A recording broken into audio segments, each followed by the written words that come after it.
السلام علیکم دوستو سب سے پہلے میرے چینل حافظ سہیل 675 کو سبسکرائب کر لیں اور بیل آئیکن کو دبا دیں تاکہ ہر نئی آنے والی ویڈیو سب سے پہلے آپ تک پہنچ سکے۔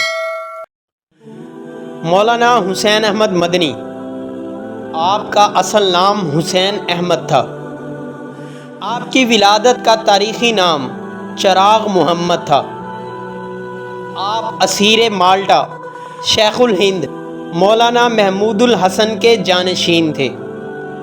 19 شوال 1296 ہجری بمطابق 1879 عیسوی بامقام بانگڑ میو ضلع اناؤ اتر پردیش ہندوستان میں پیدا ہوئے۔ آپ دارالعلوم دیوبند کے شیخ الحدیث تھے اور شدی ارتداد کے خلاف میدان عمل میں اترنے والی جماعت جمعیت تبلیغ الاسلام صوبہ جات متحدہ آگرہ کے 1931 میں نائب صدر اور جمعیت تبلیغ الاسلام صوبہ متحدہ کانپور کے 1941 میں ممبر تھے۔ حسین احمد مدنی سید ہیں۔ آپ کا شجرہ حسین بن علیہ السلام سے جا ملتا ہے۔ آپ کے والد اسکول ہیڈ ماسٹر تھے۔ جب آپ کی عمر 3 سال کو پہنچی تو والد کی تبدیلی قصبہ ٹانڈا میں ہو گئی۔ آپ نے ابتدائی تعلیم یہاں حاصل کی۔ قاعدہ بغدادی اور 5ویں سپارے تک والدہ سے، پھر 5 سے اخیر تک والد سے ناظرہ قرآن پڑھا۔ آمد نامہ، دستور الصبیان اور گلستان کا کچھ حصہ مکان پر اور اسکول میں دوم درجہ تک پڑھنا ہوا۔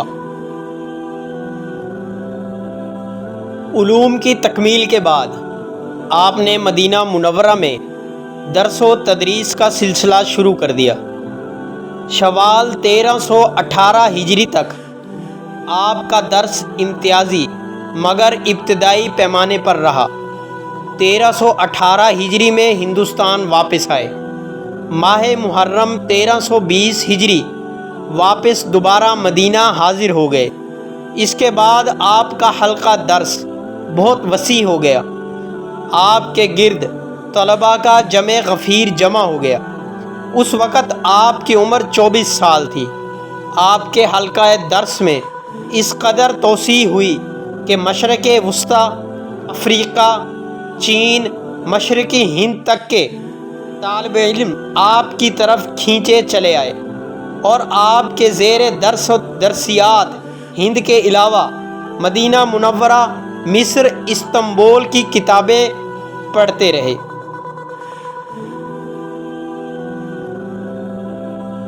شیخ الہند محمود الحسن دیوبندی کو انگریز گرفتار کر کے مالٹا لے گئے تو ان کے ہمراہ 4 شاگرد، ان کے قابل رشک تحریک کے سرگرم اراکین مولانا حسین احمد مدنی، مولانا وحید احمد مدنی، مولانا عزیز گل پشاوری اور سید حکیم نصرت حسین بھی مالٹا میں تھے۔ شیخ الہند محمود الحسن دیوبندی نے کہا، انگریزی گورنمنٹ نے مجھ کو تو مجرم سمجھا ہے، تم تو بے قصور ہو، اپنی رہائی کی کوششیں کرو۔ تو چاروں نے جواب دیا، جان تو چلی جائے گی مگر آپ کی خدمت سے جدا نہیں ہوں گے۔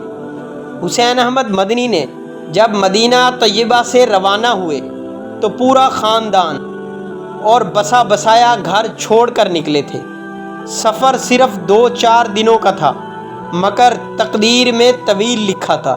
گرفتار ہوئے، مصر کی جانب روانگی ہوئی، سزا ہوئی، پھانسی کی خبریں گرم ہوئیں، مالٹا کی قید پیش آئی۔ استاد کی قربت اور ان کی پدرانہ شفقت نے ہر مشکل آسان اور قابل برداشت بنا دی تھی۔ قید و بند کی سختیاں صبر و شکر کے ساتھ برداشت کیں۔ ایک دن کئی ہفتوں کی رکی ہوئی ڈاک پہنچی تو ہر خط میں کسی نہ کسی فرد خاندان کی موت کی خبر ملتی۔ اس طرح ایک ہی وقت میں باپ، جوان سال بچی، ہونہار بیٹے، جانثار بیوی، بیمار والدہ اور 2 بھائیوں سمیت 7 افراد کی خبر پہنچی۔ موت برحق ہے، مگر جن حالات میں حسین احمد مدنی کو یہ اطلاع موصول ہوئی، انہیں برداشت کرنا پہاڑ کے برابر کلیجہ چاہیے تھا۔ حسین احمد مدنی نے مالٹا کی قید کے دوران 10 ماہ میں قرآن مجید یاد کر کے محمود الحسن کو تراویح کے بعد نوافل میں سنایا کرتے تھے۔ اس طرح نصف جمادی الاولیٰ سے یاد کرنا شروع کیا اور ربیع الاول میں پورا یاد کر کے محمود الحسن کو اگلے رمضان میں سنا دیا۔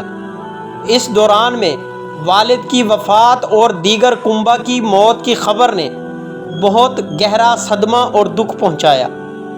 جنگ عظیم ختم ہونے کے بعد کل 3.5 سال جیل کی صحبتیں برداشت کرنے کے بعد شیخ الہند اور ان کے تمام ساتھیوں کو، جن میں حسین احمد مدنی بھی شامل تھے، آخر کار رہائی مل گئی۔ جب گھر سے چلے تو سب کچھ ٹھیک ٹھاک چھوڑ کر گئے تھے، مگر رہائی کے بعد جب اپنے علاقہ پہنچے تو سب کچھ بدلا ہوا تھا۔ خاندان کے افراد کی موت اور 40 یا 42 برس کی عمر تھی۔